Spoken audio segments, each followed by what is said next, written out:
Tuhan Yesus adalah orang terkenal yang tidak dikenal oleh banyak orang. Saya ulangi. Tuhan Yesus itu adalah orang terkenal.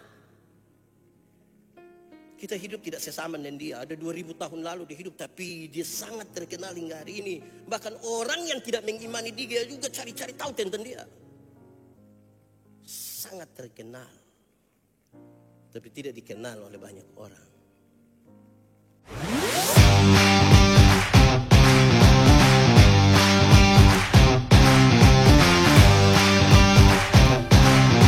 Berdoa untuk pemberitaan firman Tuhan.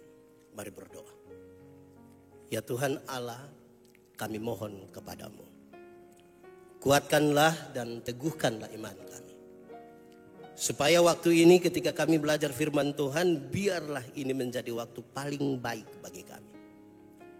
Tuhan, kami berdoa, Tuhan jauhkan semua penggoda pencobaan, baik di dalam kami, baik di sekitar kami.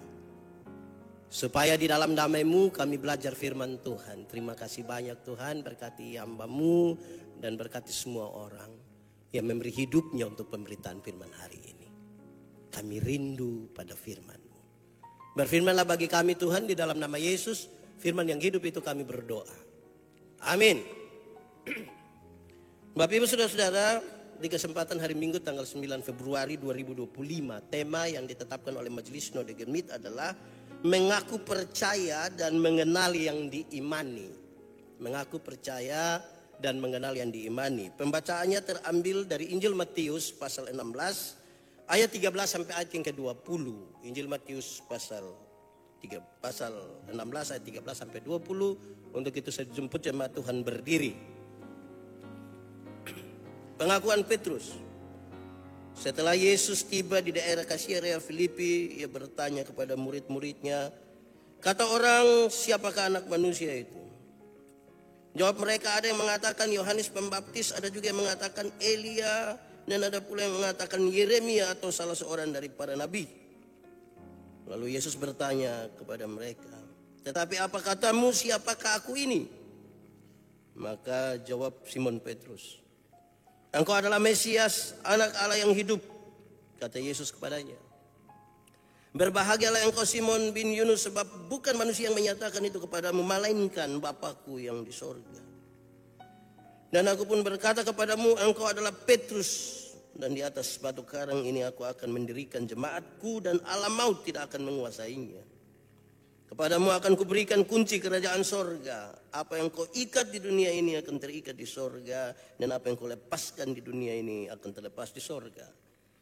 Lalu Yesus melarang murid-muridnya supaya jangan memberitahukan kepada siapapun bahwa ia Mesias. Demikian firman Tuhan. Berbahagia setiap orang yang mendengar firman, memelihara dan melakukan dalam hidup setiap hari. Haleluya.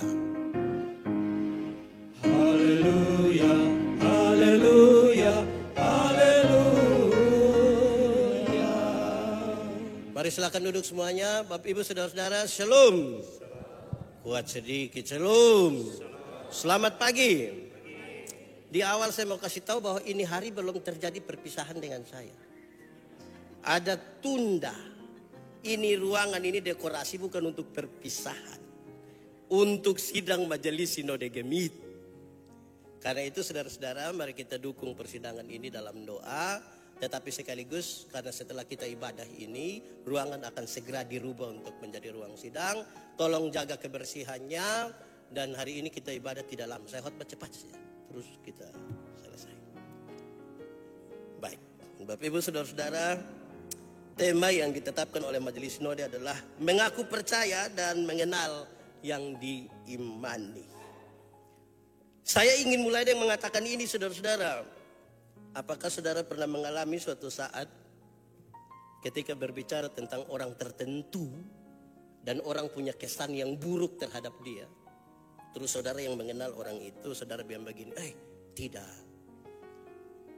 Kamu omong begitu tapi belum kenal dia. Kalau sudah kenal dia itu orang baik sekali.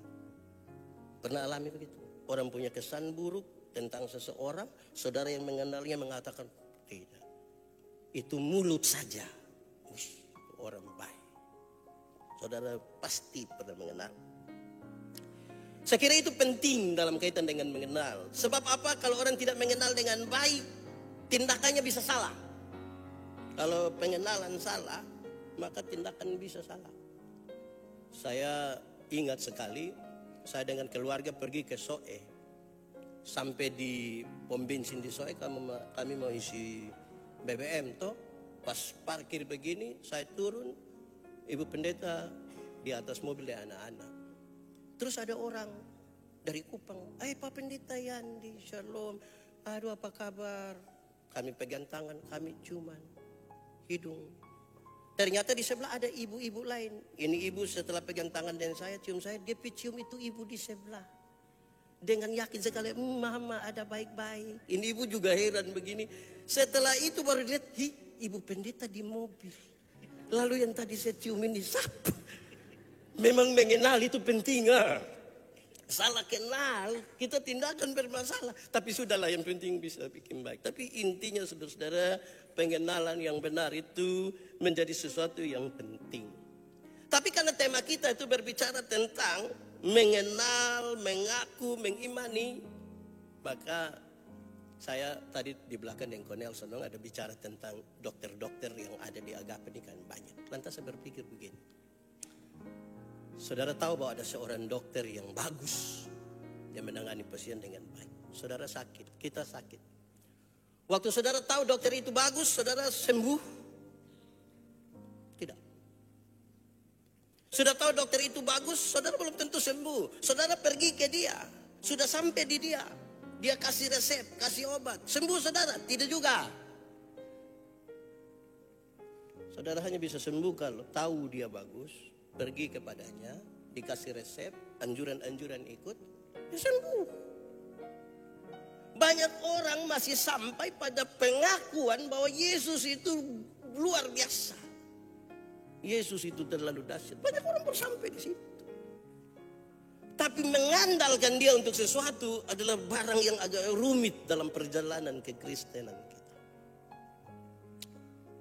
Saya kemarin pulang dari Jakarta, di pesawat saya pikirkan, dalam merenungkan bagian ini saya pikirkan satu bagian ini. Tuhan Yesus adalah orang terkenal yang tidak dikenal oleh banyak orang. Saya ulangi. Tuhan Yesus itu adalah orang terkenal. Kita hidup tidak sesama dengan dia. Ada 2000 tahun lalu dia hidup, tapi dia sangat terkenal hingga hari ini. Bahkan orang yang tidak mengimani dia juga cari-cari tahu tentang dia. Sangat terkenal, tapi tidak dikenal oleh banyak orang. Dia terkenal tapi tidak dikenal oleh banyak orang, karena orang hanya sebatas tahu nama. Isi hatinya, kerinduannya, semua yang ada yang di dalam hidupnya tidak diketahui, apalagi diyakini, diimani oleh seseorang. Saya ulangi kalimat ini. Yesus orang terkenal yang tidak dikenal oleh banyak orang. Kita membaca bagian ini, saudara-saudara, menurut Matius pasal 16. Ayat 13 sampai ayat yang ke-20. Dengan sebuah pertanyaan yang ringan sekali, siapakah Yesus? Siapakah Yesus? Saya coba mengelompokkan jawaban ini tentang Yesus menurut kelompok-kelompok ini. Pertama, saya sebut pertama sebagai kelompoknya Herodes. Kelompok Herodes.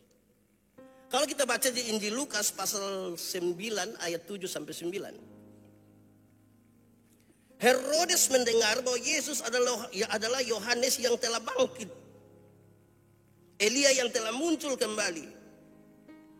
Atau nabi-nabi terdahulu. Herodes sangat penasaran dengan Yesus. Herodes rindu bertemu dengan Yesus. Dia bertemu untuk apa? Untuk mengkonfirmasi, karena kalau itu disebut Yohanes Pembaptis, kan Yohanes Pembaptis sudah dibunuh. Lalu ini siapa lagi yang muncul? Saya menggarisbawahi kata mengkonfirmasi. Banyak orang penasaran sekali dengan Tuhan Yesus. Dan ingin mengkonfirmasi lewat banyak sekali catatan sejarah dan bukti-bukti tentang itu. Tapi mohon maaf saudara, saya bilang kepada saudara hari ini, mereka masihlah ada di dalam kelompok Herodes. Dan orang yang seperti ini pasti tidak beriman. Dia akan melihat dulu baru percaya. Dia akan mengkonfirmasi lebih duluan baru dia meyakini sesuatu. Kan bertentangan dengan iman. Iman adalah dasar dari segala sesuatu yang kita harapkan dan bukti dari yang tidak kita lihat. Coba renungkan baik-baik dalam hidup kita saudara-saudara. Apakah kita orang-orang yang termasuk di dalam kelompok ini yang penasaran betul dengan banyak hal? Sekedar tentang Yesus sejarah. Dan bukan Yesus Tuhan dan Juru Selamat atas hidup. Pak Pendeta, Tuhan Yesus itu yang umur 12 tahun ke atas sampai 30 itu di mana? Saya tidak mengatakan bahwa informasi itu tidak penting. Penting sekali, tapi ada hal lain yang lebih penting dari sekedar kita punya rasa penasaran tentangnya. Saudara akan habis dengan banyak pertanyaan, saudara akan habis dengan banyak buku-buku tentang Yesus. Kelompok pertama. Kelompok yang kedua saudara-saudara adalah kelompok yang saya sebut kelompok kata orang. Tuhan Yesus bertanya, apa yang orang-orang katakan tentang saya? Dan murid-murid menjawab, masih sama seperti yang Herodes bilang. Orang-orang mengatakan bahwa engkaulah Yohanes yang telah bangkit, Elia yang muncul kembali dan nabi-nabi terdahulu yang telah bangkit. Masih menurut apa kata orang, tidak ada perubahan. Saya mencatat dengan baik di sini, belum ada arti yang lebih dari sekedar mendengar, berpikir dan berbicara tentang apa kata orang tentang Yesus. Tuhan Yesus tahu bahwa ini sesuatu yang bermasalah bagi murid-muridnya. Dan sekarang dia mengerucut pada pertanyaan yang penting. Tapi menurut kamu siapakah aku? Itu kan orang-orang bilang. Yang kamu dengar, yang kamu baca itu kan yang orang-orang bilang. Penjelasan-penjelasan dari pendeta Yandi itu kan itu yang orang bilang. Masih ada orang hidup dalam apa kata orang tentang iman. Memang pengaruh tentang kata orang yang terlalu besar. Kita ini mau gunting rambut, saya tergantung apa yang orang bilang. Ini nanti orang bilang apa ya. Warna rambut, ini nanti orang-orang bilang apa. Ada orang yang tidak bisa bikin pesta, tapi nanti kan perasaan orang-orang yang sudah bikin pesta, dia bikin pesta. Datang, besok pagi petugas koperasi datang, dia pusing. Nah, ini kata orang. Jadi ya kita berhenti sudah dengan apa kata orang toh. Karena apa? Tidak harus semua yang kita buat itu harus menunggu apa nanti kata orang tentang kita toh. Tidak harus. Jangan sibuk dengan kata orang. Nah, kelompok yang ketiga ini saudara-saudara. Saya sudah janji saya khotbah cepat-cepat. Saya nanti lama sudah. Saudara tenang saja. Yang ketiga, kelompok orang percaya. Dan saya kira ini yang paling ideal untuk mengarahkan kita, untuk merenungkan kita masuk dalam kelompok ini atau tidak. Kelompok orang percaya ketika Yesus mengatakan, lalu apa katamu tentang aku? Petrus mengatakan begini, engkau adalah Mesias, anak Allah yang hidup. Engkau Mesias, anak Allah yang hidup. Itu pengakuan yang betul-betul muncul pertama. Petrus adalah orang pertama yang mengatakan engkaulah Mesias. Dalam pengalaman perjumpaannya dengan Yesus. Sudah tidak lagi menurut apa yang Herodes katakan. Seorang pejabat. Atau dalam konteks ini. Bahkan saya ingin mengatakan dan mengganggu saudara bahwa dia tidak lagi mengatakan apa kata Bapak gereja tentang Yesus. Tetapi dia mengatakan Yesus menurut pengalaman perjumpaan pribadinya dengan Yesus. Pengalaman itu yang begitu kuat untuk dia berani mengatakan kepada Tuhan, Engkaulah Mesias, Anak Allah yang hidup. Saya kira memang betul saudara-saudara, karena pengalaman dengan Yesus itu kata kunci. Maria pagi-pagi buta pergi ke kubur itu. Baru saja Yesus mati beberapa hari dan bermasalah bagi orang-orang yang mau mengatakan Yesus itu Tuhan. Tapi Maria itu bangun pagi-pagi pergi ke kubur itu. Kenapa Maria berani? Padahal itu pagi-pagi buta, listrik belum ada. Kalau ada juga mungkin mati. Terus menuju ke kuburan. Orang-orang bilang di kubur itu banyak setan. Betul? Betul kok tidak? Betul kok tidak? Tidak betul. Di kubur itu banyak mayat betul, tapi belum tentu banyak setan. Setan itu ada di mana-mana. Di rumah ada kok tidak? Di jalan? Di gereja? Mana? Maria pergi ke situ. Kenapa dia pergi ke situ? Karena pengalaman perjumpaan dengan Yesus. Maria inilah yang disebutkan dalam Lukas pasal 8. Dia kerasukan 7 roh jahat. Tuhan Yesus sembuhkan dia. Dan pengalaman itu membuat dia mengabdikan diri pada pelayanan Yesus. Dan mencari Yesus. Pasti perenungan hari ini bagi kita, apakah kita punya pengalaman dengan Yesus secara pribadi? Karena ada lanjutannya. Yesus tahu persis bahwa pernyataan Petrus ini adalah pernyataan yang tulus sekali.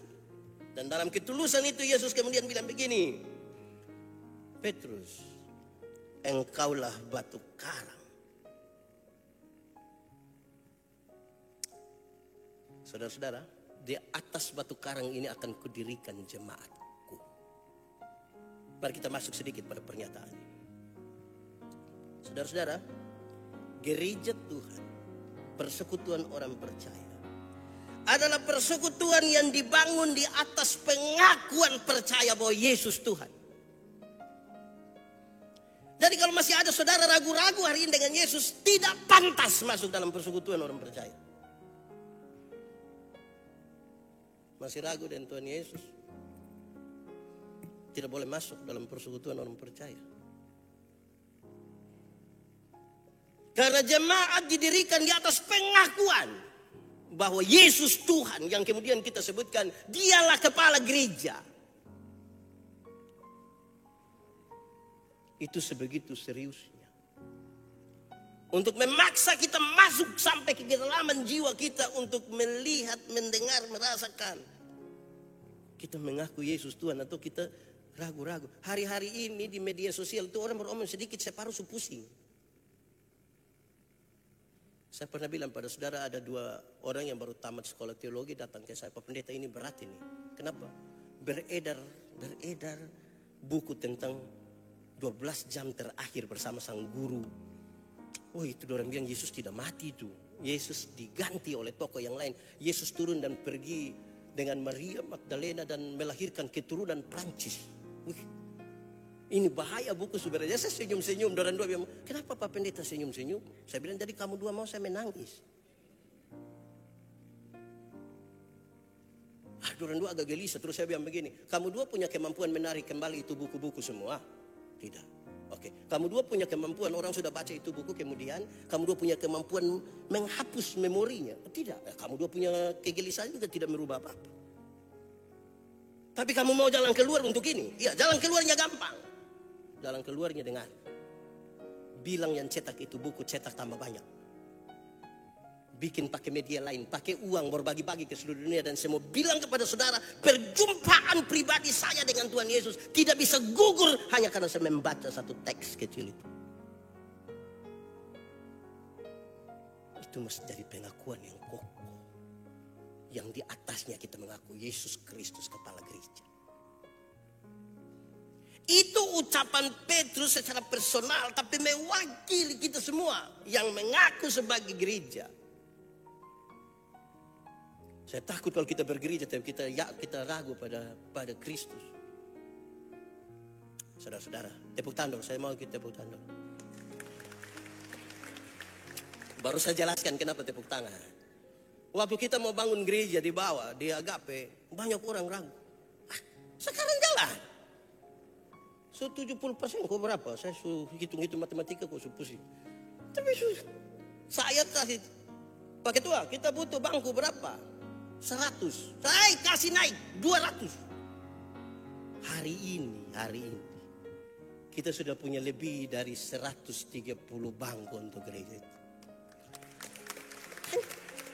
Masa Tuhan punya pekerjaan kita ragu? Tapi belum selesai. Videotron. Kita butuh 2. Hari ini 1 sudah kelar. Tepuk tangan. Ada yang kasih 100 juta. Kok berapa Pak? 100 juta. Untuk satu kan butuh 135 juta. Kita 1 sudah. Tinggal 1. Saudara tidak lihat saya pemuka bengkok-bengkok. Dan dilurus di sini. Makanya ini hari dia mati saja dong. Ini bukan kita punya. Ini majelis Node punya. Beriman sedikit. Kita ini kekar mana kok. Tiap hari ketemu orang bermasalah sedikit. Hidup terlalu susah. Terlalu susah nak mati. Dan Tuhan itu semangat sedikit.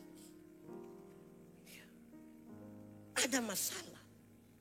Tapi dalam keyakinan kita kepada Tuhan. Tuhan pasti menyertai kita melewati pergumulan kita. Ada amin kok. Jadi gitu. Saudara-saudara, lanjutan dari pernyataan ini menarik. Gereja berdiri di atas pengakuan orang percaya. Saya lanjut menegaskan itu. Pengakuan orang percaya seperti batu karang yang tidak akan goyah. Jadi kalau saudara masih goyang, itu belum batu karang. Masih batu kapur itu. Itu belum batu. Mangkali kertas. Pengakuan orang percaya seperti batu besar, batu karang yang tidak akan goyah.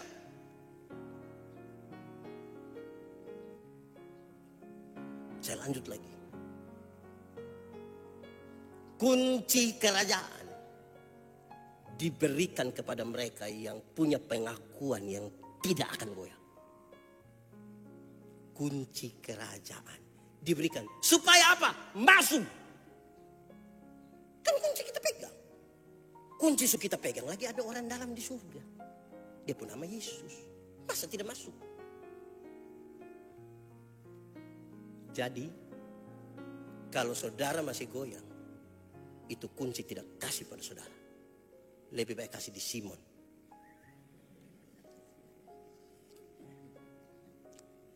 Pengakuan kita itu batu karang. Ini baru masalah sedikit waktu Sugoya.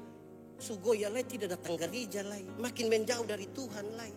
Nah mau percaya ke mana? Jangan boleh begitu. Mesti percaya apapun terjadi. Pak Pendeta, bagaimana kalau saya salah percaya? Tugas kita percaya. Penilaiannya nanti dari Tuhan. Tugas kita percaya. Saya mengimani itu. Saudara-saudara, lanjutan kalimat ini. Dan karena itu, ada keselamatan di dalamnya. Ada keselamatan. Pengakuan gereja berdiri atas pengakuan orang percaya. Pengakuan itu seperti batu karang. Kunci kerajaan diberikan. Dan keselamatan itu ada bagi kita. Berbahagialah mereka yang mengaku dengan mulutnya bahwa Yesus adalah Tuhan dan seterusnya. Selamat Tuhan. Saudara-saudara, pernyataan dari Petrus ini menarik. Dialah Mesias, engkaulah Mesias dari Allah. Saya ingin menegaskan begini. Tuhan Allah yang hidup itu berlawanan dengan agama yang mati. Saya ulangi. Tuhan Allah hidup. Amin. bertentangan dengan agama yang mati. Penjelasannya sangat menyangkut dengan tidak sekedar orang beragama. Itu agama menjadi agama yang mati. Karena kita punya Tuhan yang hidup. Tidak sekedar dikungkung dalam sebuah agama yang mati. Tidak dibatasi oleh ruang bait Allah waktu itu. Tidak dibatasi oleh ritual-ritual keagamaan manusia yang sangat terbatas. Tidak terbatas. Allah kita hidup dan besar yang tidak terbatas. Mestinya kalau hari ini saya tidak khotbah pendek pasti panjang toh. Saya ingin menjelaskan detail betul supaya kita meyakini sesuatu karena berbeda dengan negara-negara lain toh. Negara lain itu kan agama ya siapa mau percaya percaya. Beda dengan kita. Agama masuk dalam struktur berbangsa dan bernegara. Jadi mau jadi polisi mesti ada agama. Mau jadi anggota dewan mesti ada agama. Mau jadi bupati mesti ada agama. Mau jadi dokter mesti ada agama. Semua orang menjadi beragama. Beriman belum tentu. Mau jadi pendeta kan harus agama. Sudah di agama lah kita tes mau masuk pendeta dan tanya susidi. Kita pisoran lain sudah cidi. Pasoran datang subaptis. Hampir saya mau bilang 4 kali. Tapi tidak boleh gitu. Dia lebih dari sekedar agama yang mati. Yesus ingin menegaskan sebuah pengalaman dengan murid-murid waktu itu bahwa selama ini kan orang menyebut dia dalam tiga sebutan. Sebenarnya sama-sama, ada yang kurang lebih sama tapi saya sebutkan. Orang banyak dan termasuk para murid masih menyebutnya rabi, guru dan nabi. Tapi hari ini ada sesuatu yang baru dalam perspektif perjumpaan. Mesias, anak Allah yang hidup. Lalu apa sambutan Yesus tentang pernyataan itu? Tuhan Yesus bilang begini. Hanya Bapa yang mampu mengatakan itu. Ya ini bukan kata-katamu sendiri Petrus. Bapa yang menyuruh engkau mengatakan. Orang tidak bisa datang kepada Tuhan dalam keyakinannya sendiri. Tapi karena Tuhan yang menggerakkannya datang. Untuk mengaku engkau Tuhan Yesus. Pernyataan kedua adalah Yesus melarang mereka jangan kasih tahu kepada orang lain. Kamu sudah tahu toh? Kamu sudah tahu? Jangan kasih tahu orang. Kenapa jangan kasih tahu orang? Satu, nanti akan ada kekacauan. Kalau kasih tahu orang pasti kacau. Kacaunya di mana? Kacaunya pasti pertentangan, tapi saya tidak mau pertentangan. Kacaunya begini saudara-saudara. Dalam konstruksi berpikir orang-orang Yahudi. Kalau Mesias itu sudah datang, berarti terjadi peperangan untuk Yahudi. Karena dia pahlawan perang. Hari ini Mesias sudah ada dan tanya perang kapan? Mau perang. Pasti kacau. Tapi yang kedua yang lebih spesifik dari itu. Jangan katakan kepada Kopau. Biarlah Kopau mengalami sendiri dengan Tuhan Yesus. Dan dia mengatakan, yes.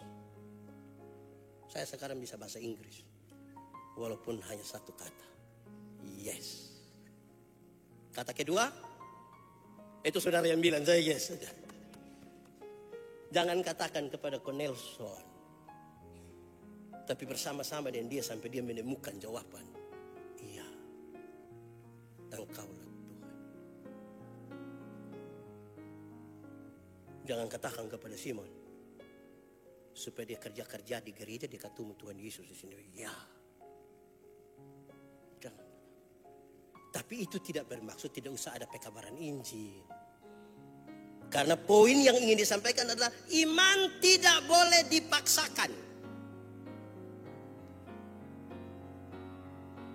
Jadi aci-aci dong, tidak usah kasih tahu di anak buah di toko bilang, lu kalau tidak terima Yesus gaji ini bulan tidak ada.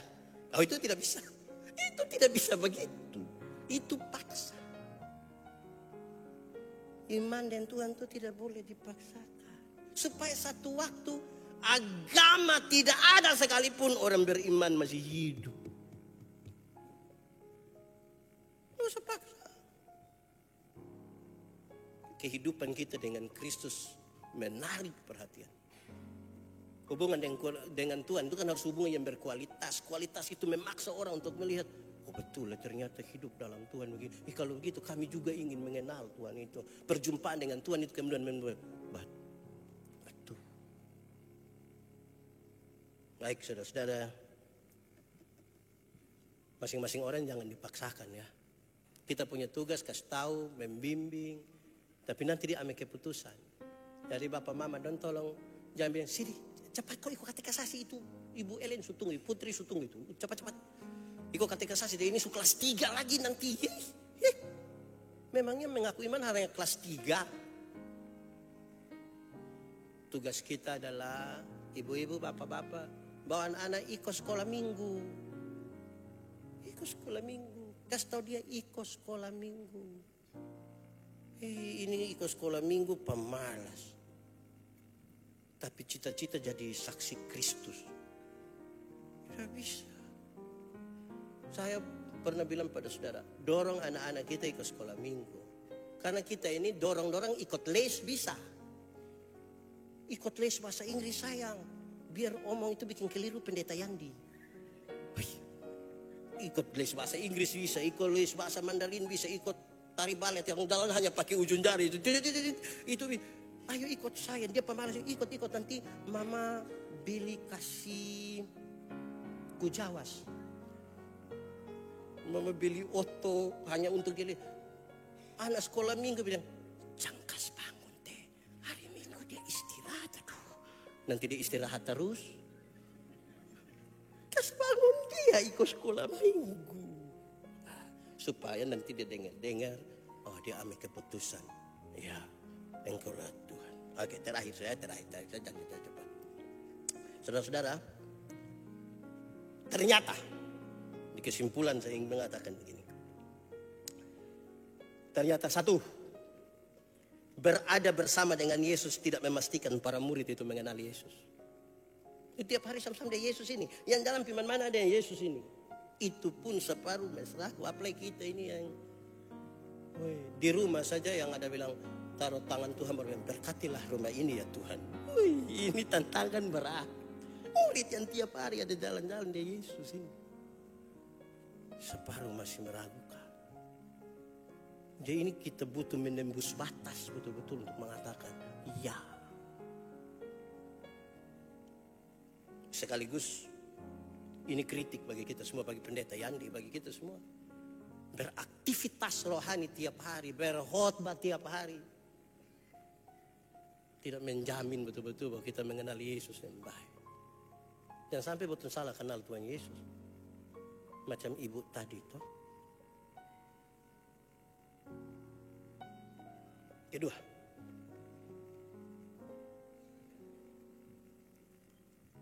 Simon Petrus mengatakan, engkau adalah Mesias yang dijanjikan Allah. Apakah ia memahami apa yang dia katakan? Kira-kira itu pertanyaannya begitu. Dia sudah omong, tapi apakah dia bicara dari sebuah pemahaman yang benar? Mestinya iya ya. Tapi pernyataan itu sebagai pintu masuk untuk kita menyatakan sesuatu. Kadang-kadang kita puas di dalam dunia kata-kata. Berulang kali saya bilang pada kita, tidak boleh puas dalam dunia kata-kata. Karena banyak manusia termasuk orang-orang Kristen hilang lenyap dalam dunia kata-kata. Padahal daftar makanan tidak mengenyangkan lapar. Siapa yang terlalu lapar dia masuk di warung satu, terus dia masuk di Mayupu warung di situ ada baca bilang nasi ayam, terus dia bilang puji Tuhan saya sudah kenyang. Oh tidak bisa. Kita ini hilang lenyap dalam dunia kata-kata. Sehingga kalau ada orang mulai pantun sedikit itu kita bilang cakap. Ikan paus, ikan lele. Ya, apa kok? Apa lagi? Apa? Oh pohon kom. Kita hilang lenyap dalam dunia kata-kata. Berhenti sudah dalam dunia. Kata-kata itu perlu, terlalu penting. Tapi jangan hidup dalam kata-kata. Ada hal yang mesti. Bayangkan kalau saya punya istri, saya bilang, "Mah, saya cinta." Terus dia bikin status, ternyata Bepu suami terlalu cinta. Terus orang bilang, "Kok papa ada bikin karmana?" Dia bilang, "Saya cinta." Begitu cinta. Ada mesti lebih dari sekedar kata-kata. Mesti lebih. Terakhir. Dalam itu semua kan butuh relasi toh. Kenal, tahu informasi tanpa relasi adalah sebuah kesia-siaan dalam iman. Berulang-ulang kali saya bilang kepada jemaat, Presiden Republik Indonesia siapa coba? Prabowo. Tahu dari mana? Radio, televisi, koran, baca seluruh biografi Prabowo, bahkan saya yang memilih dia. Berdasarkan pengetahuan itu, hari ini kita pergi ke Istana Negara, dia ketemu kita.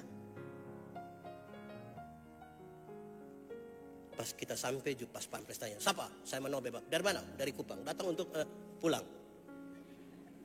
Kan kita tahu. Tapi coba Prabowo punya anak misalnya. Dia pergi ke situ. Pas pampres berani bilang, "Pulang," berani. Karena relasinya jelas. Ini anak. Bisa dibuktikan. Nah, begitu. Tahu setiap cukup. Saya biasa ditanya oleh banyak orang ini, "Wih, don't tanya terlalu banyak." Sekarang saya sudah ada satu kalimat, kata kunci yang dong susah untuk tembus. Don't tanya, "Pak, saya tanya satu. Minta maaf, saya mau tanya, Anda punya relasi personal dengan Tuhan, pernah punya hubungan pribadi dengan Tuhan?" Kalau tidak, saya tidak jawab. Untuk apa saya jawab di orang yang tidak punya pengalaman pribadi dengan Tuhan? Saya jawab kalau Anda punya pengalaman dengan Tuhan, supaya menegaskan sesuatu. Kalau tidak, mau bagaimana? Mari tunduk kepala di hadapan Tuhan.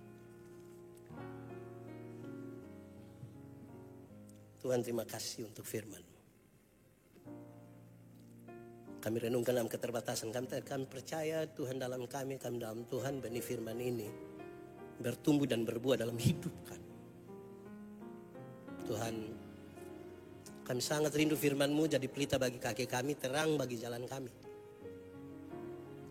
Tuhan, kami sangat rindu kami tidak hidup dalam apa yang orang lain katakan tentang Tuhan. Kami tidak hidup